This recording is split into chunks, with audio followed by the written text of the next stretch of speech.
À la tombée de la nuit, la terrasse de ce bar du centre-ville de Mende se remplit. Les plateaux s'enchaînent pour ce dernier service avant au moins 4 semaines de fermeture. Un coup dur pour le patron de cet établissement. C'est compliqué d'expliquer un cafetier qu'on va fermer pendant 4 semaines alors que tous les commerces sont ouverts au centre-ville. Tant mieux pour eux, on n'est pas le problème. Mais c'est compliqué d'accepter ça. Une ultime tournée au goût amer pour la jeunesse de cette commune rurale. Ici, les soirées sont bien souvent le seul vecteur de lien social. On est nostalgique, mais on s'adapte, hein, on n'a pas le choix.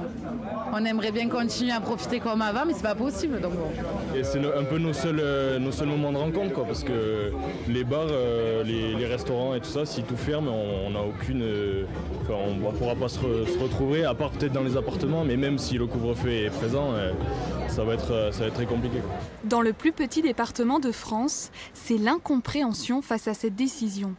Pour le maire de la ville, préfecture de la Lozère, elle est brutale et infondée, d'autant plus qu'elle a été prise sans aucune consultation des élus locaux. La mesure qui arrive brutalement de Paris, elle n'est pas adaptée à notre territoire, parce que sur le département de la Lozère, on a une problématique de cluster.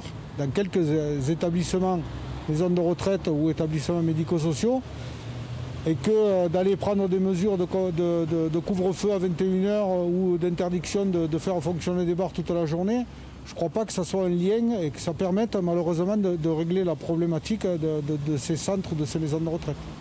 Du côté de la préfète de Lozère, qui a refusé une interview devant notre caméra, pas vraiment d'arguments à opposer, si ce n'est le nombre de décès au sein d'EHPAD et un regain de contamination.